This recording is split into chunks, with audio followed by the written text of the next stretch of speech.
So folks, we're going to start coming back in about 1 minute. So even if you haven't finished all the tasks or gone through every element of the Google Classroom or the Seesaw Classroom, find a good stopping point, come on back to our larger meet, and you'll still have access to these resources after the fact, so you can explore them later. We'll get started in maybe about 45 seconds.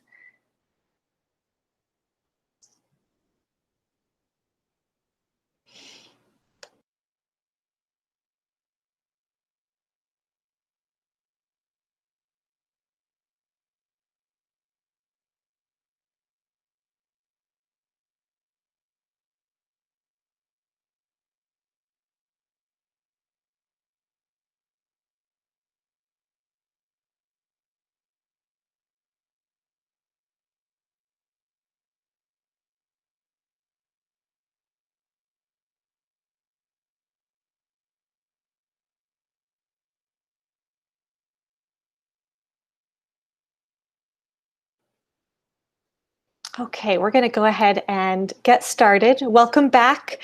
My name is Anna Kay. I'm one of the behavior support specialists with APS, and I'm joined by my wonderful colleagues, Rachel Hortzman and Andrea Quintana, who are both teacher support specialists. And we're all going to be sharing little pieces of this puzzle with you today. We're very grateful that you took the time to spend your afternoon with us. I know this is a really difficult time to step away from all of your classroom obligations and your obligations as a leader. We greatly appreciate your dedication to your TLF position and also the dedication you have to your learning community. So welcome. We're excited to have you with us. Rachel, do you mind going to the next slide? Awesome. Super. So we're going to take a moment to just pause and consider why we integrated some social and emotional learning activities into this morning meeting activity that you all just engaged with. And why this needs to be a priority in our classrooms right now in the face of the global pandemic. First and foremost, we need to consider the current needs of our students, right? For many of our students, these needs have morphed. They have changed in the last few months. And we need to be very cognizant of those needs, especially those social and emotional needs. I know as teachers, we're all really feeling the pressure of the COVID slide, right? I absolutely understand the urgency to dive back into rigorous curriculum because we are feeling that pressure to get our students caught up. That's a normal feeling to have, of course. But we also realize that our students will not be able to access that rigorous curriculum unless their social and emotional needs are met. So now more than ever, it's the old saying, Maslow before Bloom is incredibly important for our young learners. We also know that there's a large body of peer-reviewed research that supports social and emotional learning in the academic setting and its benefits. We know there are direct links between social and emotional learning that's carried out routinely and with fidelity, and that links to improved student attitudes about their self, about their peers, and also their school environment as a whole. There's also a correlation between positive classroom behavior and improved classroom behavior, as well as improved standardized achievement tests. So therefore, there's a significant return on this investment, right? We are investing our time, a portion of our day, to social emotional learning, but we get that back tenfold in the upcoming months, in the upcoming years, and hopefully for many of our students for a lifetime of social and emotional growth. Also, as we're kind of thinking about trauma-informed instruction, right? We know two of those key elements are relationship building and also routines and rituals. We know that one of the defining protective factors for students who have experienced adverse childhood experiences, or ACEs, is at least one relationship with an adult that is caring, attentive, and predictable. And we can start to develop these relationships with our students through routines such as the morning meeting, even morning meetings, as you saw, that are virtual in nature and have asynchronous elements.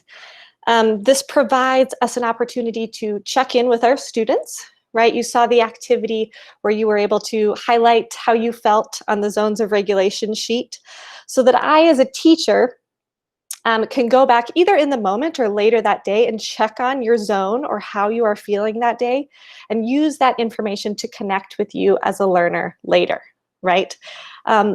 Also, as we're incorporating activities into our morning meeting, we start to develop common ground with students, which is a really important way to develop those relationships. We get to know them as a learner, but then also as a human being, so that we ensure those foundational relational components for our classroom for the remainder of the year.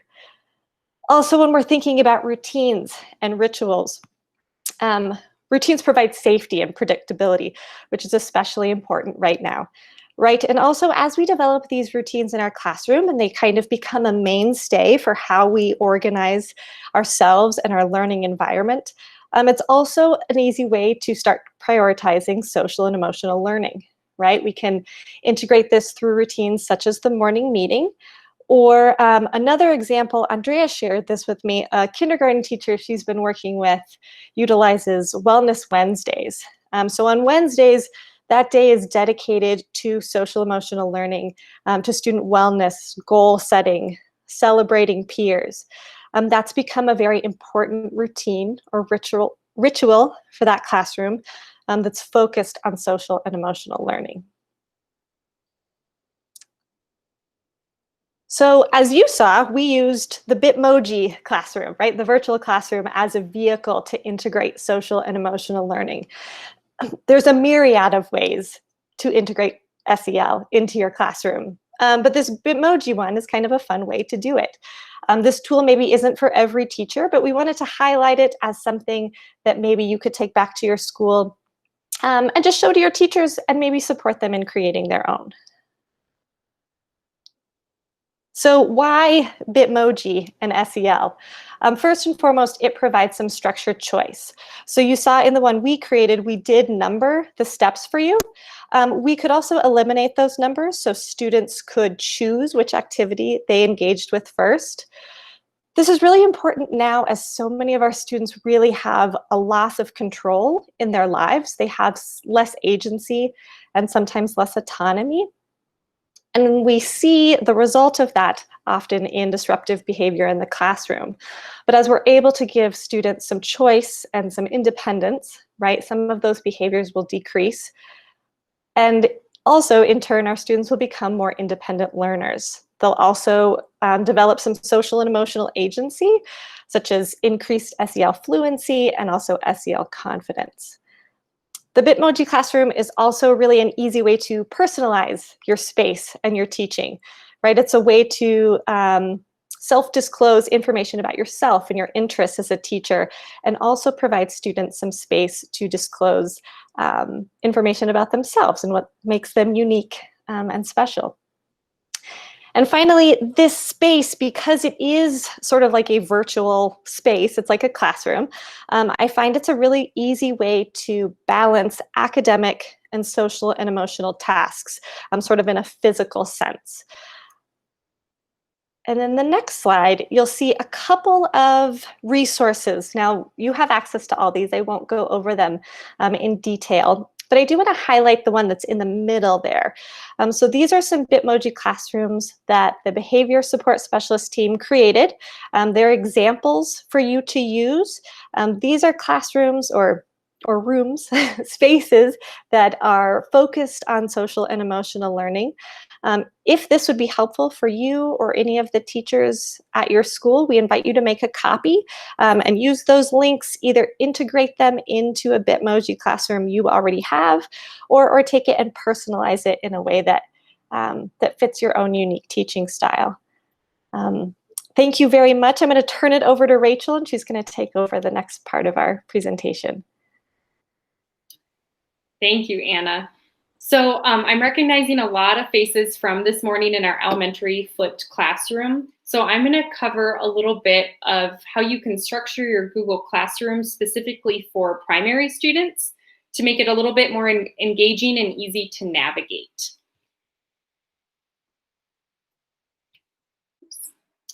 So Thinking about accessibility for primary students. We want there to be easy navigation. Hyperlinking is one way to do that, which is one of the benefits of the Bitmoji classroom, that you can take an image and use the keys Command K or insert link to insert a link to the direct assignment for your students so that they're only having to navigate to one document, which then they can always return back to get to their assignments. We also want to structure Google Classrooms so that the thing that they need to find is directly at the top for our primary students, so that they have to do a little bit less digging or scrolling or clicking to find that one document where all of their assignments live. We also want to consider consistency for primary students. Anna talked a lot about routines. We should do the same thing for academics. We want our students to know what to expect and how to find their assignments with consistent naming conventions and a consistent order, so that every week or every day when they go into their Google Classroom, it has a similar layout to help them begin to recognize what that looks like and how to navigate it. Visuals. So again, that's the Bitmoji classroom and the huge benefit of it. I mentioned hyperlinking. Using visuals to help your kids find what they need to click on in the classroom is really helpful. Bitmojis are a really great way to do that, and so are emojis, which you can put into Google Slides very easily. Also trying to find images on the internet. And then finally, having some audio. Whenever possible, use audio instructions, which is why we're going to be talking about SeeSaw in a little bit, because SeeSaw has that built-in component to provide audio instructions for your students. And the bonus, going back to SEL, that's going to help build a relationship with your students. They want to hear your voice, and because you haven't seen them probably this year or have seen them very briefly, that's a way to start building a connection with them. So I have a sample classroom that I created with a bunch of topics in it. And I'm not going to play this video, but if you're not familiar with how to create topics in a Google Classroom, you can always come back to this slide to learn how to do that. But I highly recommend organizing your topics by date, because then, like I said, what your students need to be working on now will always be at the top. You could also do it by day. I've seen it done a lot of different ways. But the fun thing about topics is that every time you create a new one, it will pop at the top. And so your previous weeks will just keep filtering towards the bottom. Then this is like a closer look at a week of assignments. So I used emojis here to highlight that that's where I want my students to click on. And remember, that just has to be a routine that you establish with them, that they always look for the same emoji or image or first resource up at the top. However you decide to do that with your students, that can be their hyperlinked schedule document similar to the Bitmoji classroom we showed. Then I chose to do it in numerical order. You don't have to do that. Again, like Anna said, you could take away the numbers so that your students can decide what order they're completing those assignments in. But it can be helpful if you've got assignments that have to be done before they get to a certain step, that they're ordered by numbers, and then day, and then title, so that they have a consistent naming convention and they see what's coming for the day. Then you'll see I just broke that down into the same structure for each day. My numbers start over for Tuesday, and if I wanted, I could move those to the top at the end of each day just to make it that much easier for my students to navigate. And so for those of you who don't have emojis, I'm not going to spend a ton of time explaining this because I've got all the directions here if you're interested in going back and doing this. But you can go to your system preferences and make it so that your keyboard comes up in the top bar of your computer. And then when you click on that, it will end up looking like that, a little American flag in the very top right-hand corner of your computer. You can click on that and get all of your emojis to pop up. So that way, if you're working in Google Slides or Google Docs, you can just copy and paste an image there, and then hyperlink it or whatever you need to use it for to add some more images for your students. So I'm going to pass it over to Andrea so she can talk a little bit about SeeSaw. So Rachel and both Anna, thank you for kind of leading into why SeeSaw is going to be a great platform for our youngest learners, because really thinking about how they respond and how they engage with our work is going to be very crucial in helping them to be successful. I like the idea of moving away from all of the content as fast as you can, like trying to catch up, and kind of taking it a little bit easy and thinking about student empowerment and letting them have a little bit of choice in what they're learning so that they are really engaged. Usually our youngest learners haven't had years and years of their most wonderful teachers to make them love school yet. They still are very much connected to home. So really helping them find what they love to learn about and helping them find creative ways to express what they've learned is going to really pull them into us. So as we move into SeeSaw, SeeSaw, if you haven't used it before, it's a very intuitive app, and I'm kind of showing the directions here quickly to how to add in activities into SeeSaw. It starts with starting a teacher account. Right now, if you've never used it, you can get a free teacher account, which allows you to have 100 different activities in your library at one time. The district is, and they continue to promise me every day, providing the upgraded account for all teachers, and they hope to have that out soon. I do know that it's been purchased, and it's just a matter of getting it to you at the right time. Once that happens, you have a big green plus button to start adding in activities for your students.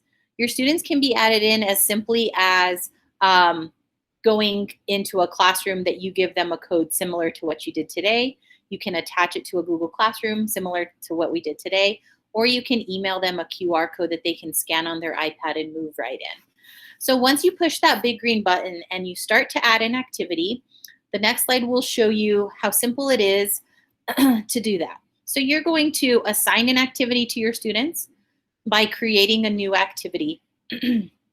Once you create this new activity, all you're going to do is add instructions and attach different materials.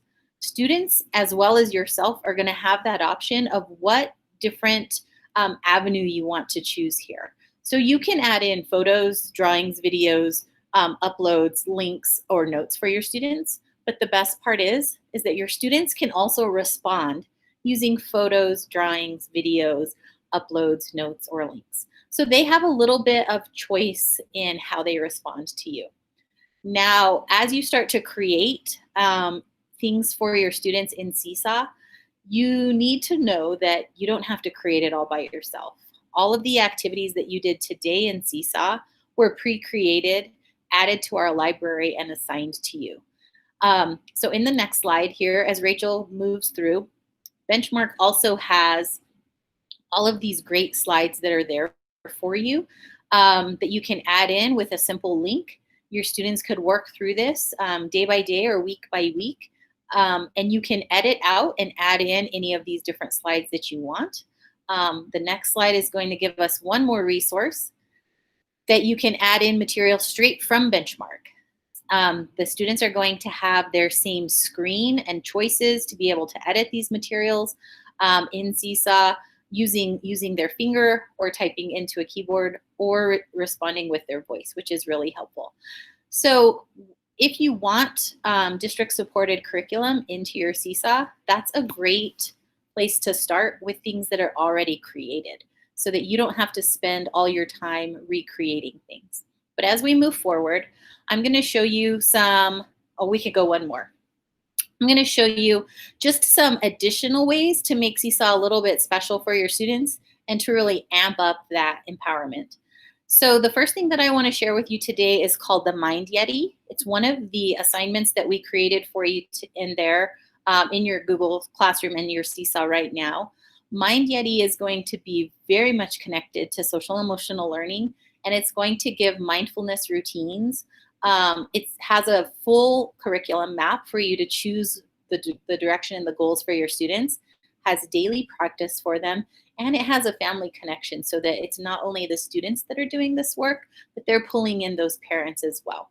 So I encourage you to look into Mind Yeti in the SeeSaw library, or even on YouTube to add to your Google Classroom. Virtual field trips within SeeSaw is a great way for students to watch videos produced by some of the most amazing locations within the world, all around the world, straight into SeeSaw that are already created for you. So if students love animals, animals building things, they can go to zoos and factories and aquariums. They could go out into space with the astronauts or into different habitats, depending on what you're studying, and go into a virtual field trip and then share with you what they've learned about. So that, again, these are things that you don't have to already create. They're already done for you and easy to access for your students. So giving them a little bit of those choices as well. You can, in SeeSaw, link to outside resources. So don't feel like you are in charge of creating all of the content and curriculum.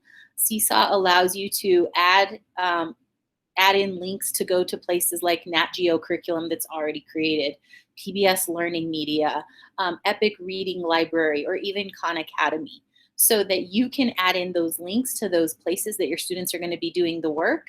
And SeeSaw is just going to be the avenue that they respond to whatever it is that they've watched or participated in, and let you know what they've just learned about.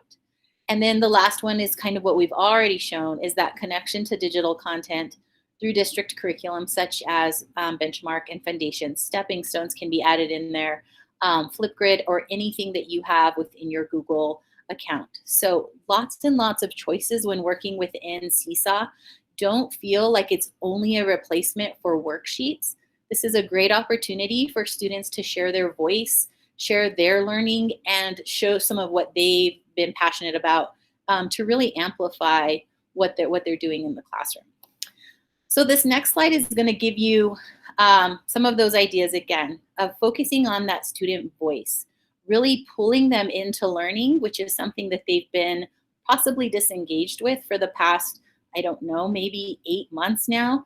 And so giving them just some time, some choice as to what they're learning about, and giving them that space to learn about it. Some advocacy to be able to use their voice for things that they're passionate about and sharing it with others.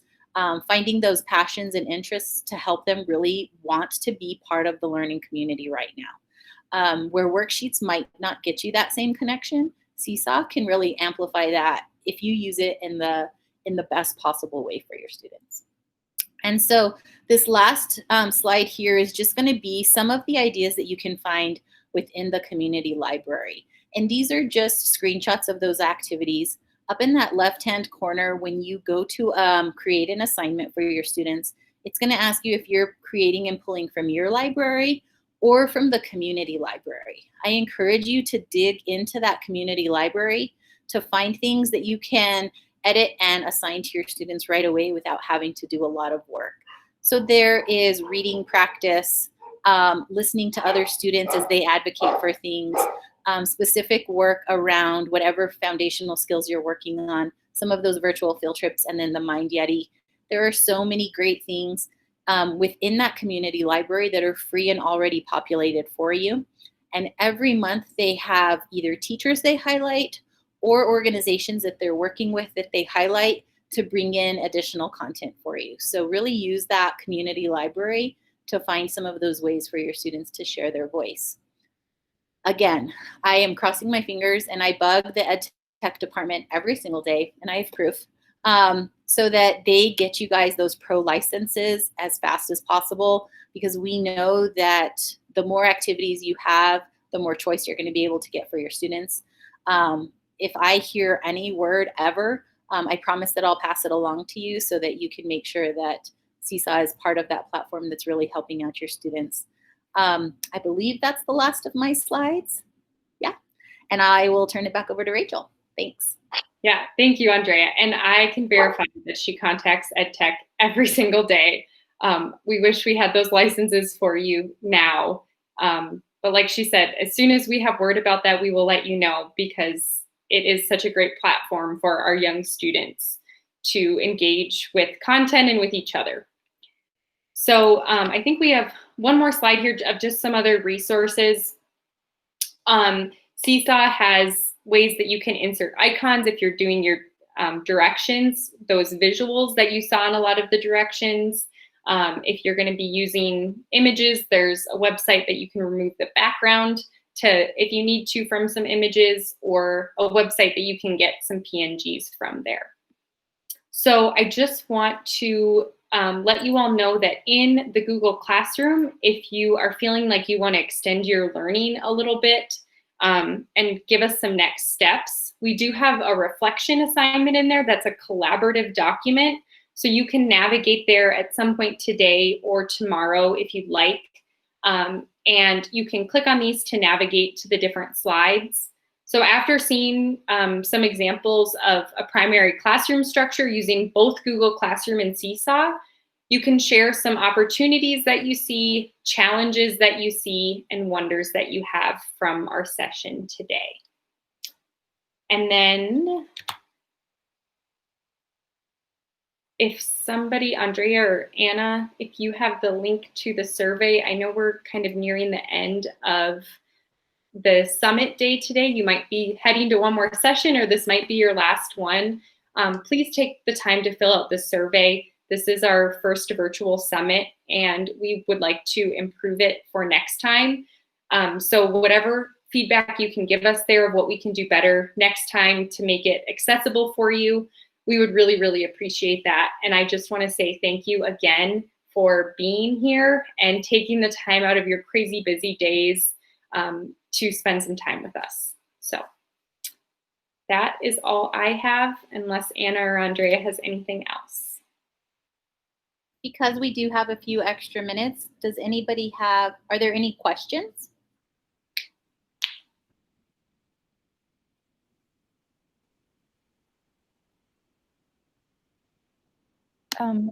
Let's see. My mic is on. Can you guys hear me? Yes. Okay.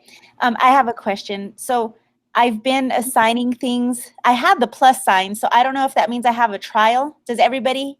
Because I've been able to assign things in my class, and I'm able to send comments and send it back to them. I think that I have the 60-day trial. So when we get our new one, I should just be able to continue with what I'm doing, right? But I had a question about the folders. So like I'm able to assign a folder for math or spelling or different things. So I click on add it to folder, but they all stay on the journal. So I feel that the journal's getting really long, like with all kinds of work, because I have about, I think 100 things so far that kids have uploaded. But they all go into different folders, but they're not going into the folders. It has a little tag that shows what it is, but is there a way to put them somewhere else so that they're not taking up the whole journal page, or?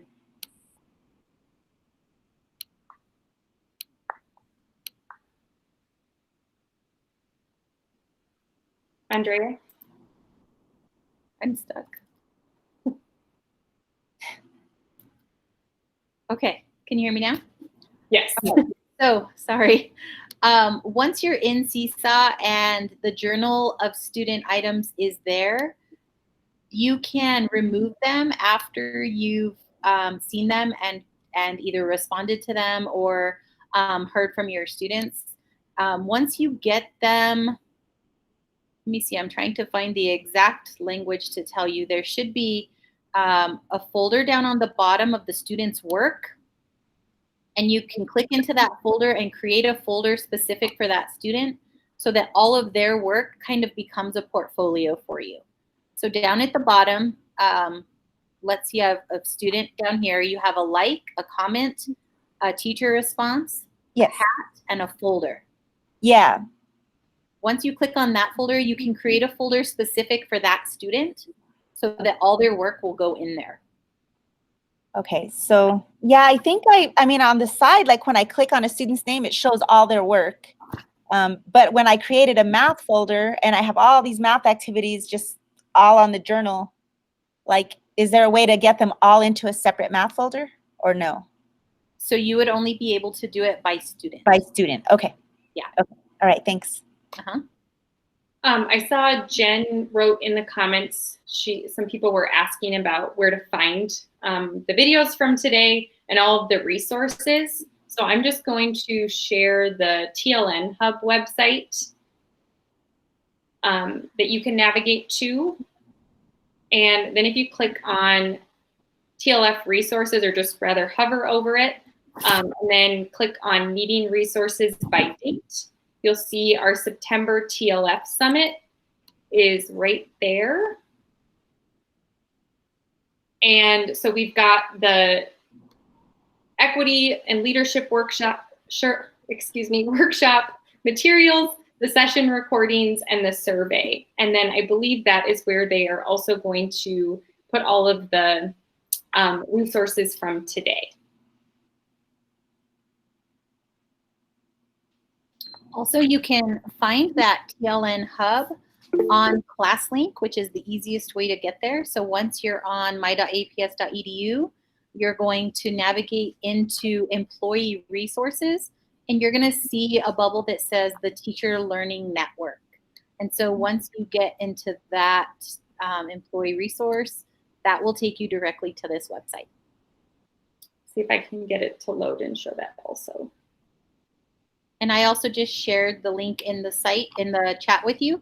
So feel free to open it up and star it to go to your bookmarks, and that way it's always available. So yeah, under Employee Resources, the Teacher Learning Network is right there, and that will take you to our website.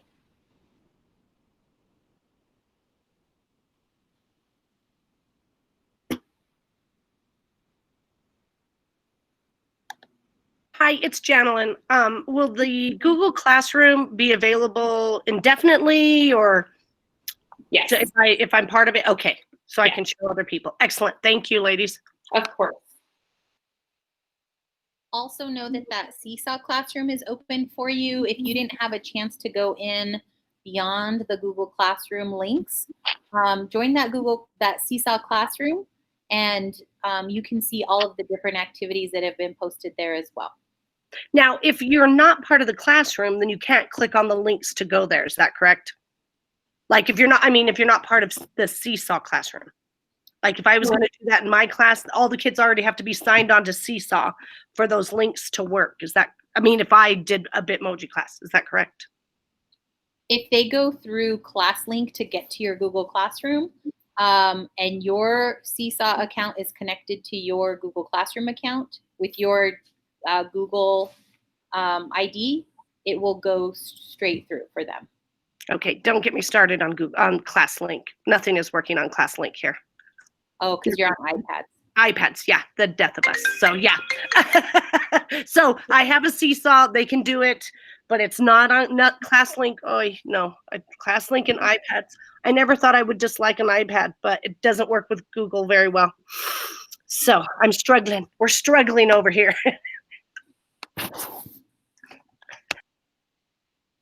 Neither does Edgenuity, so. Yeah, exactly. But thank you, Andrea and ladies. Of course, thank you.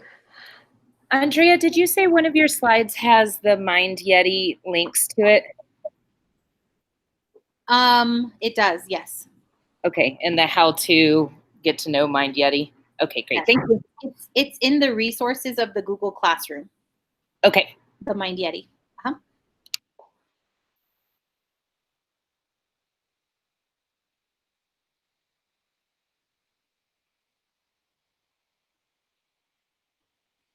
I do know that the last session starts at 3:15. So if you need to take a break or stretch your legs before you head to that last session, or finish your own day, we appreciate you being here, but we will stay on for any additional questions. Thank you all. Thanks again. Bye.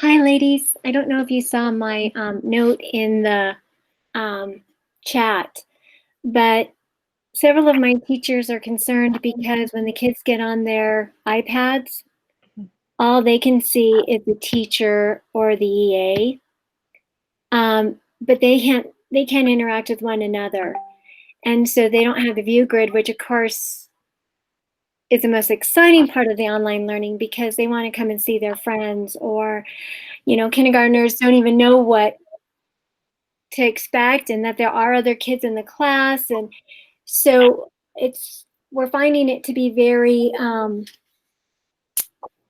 challenging because they need that, especially as we're talking about SEL learning and such. And so what are schools doing, or how are kids interacting since we're using iPads? Is that something that's going to change with the iPads, or? Regina, I understand that Google updated last night and that it should now be working on iPads. Have you tried today? I haven't. I've been in training since 8 a.m. What I was told this morning is that take off all of your extensions, close out of your Google Chrome browser, reopen it so that Chrome will update, and then everybody should have that grid view, including students. So you might need to walk them through that, but supposedly Google updated last night and added some additional features specific for iPads and for grid view. Okay. I'll have the teachers check and see their classes and if they can get that. The hard part is that helping students to be able to do it on their end. So, right. If I can create like a step-by-step how to do that, I'll send it your way. Oh, that would be so fabulous because my teachers are really struggling right now with that piece. Tell me what school you're at, Regina. McCullum Elementary. Okay. I'll do that for you. Great. That would be so fabulous. Thank you, Andrea. Thank you, ladies. Have a good day. Thank you.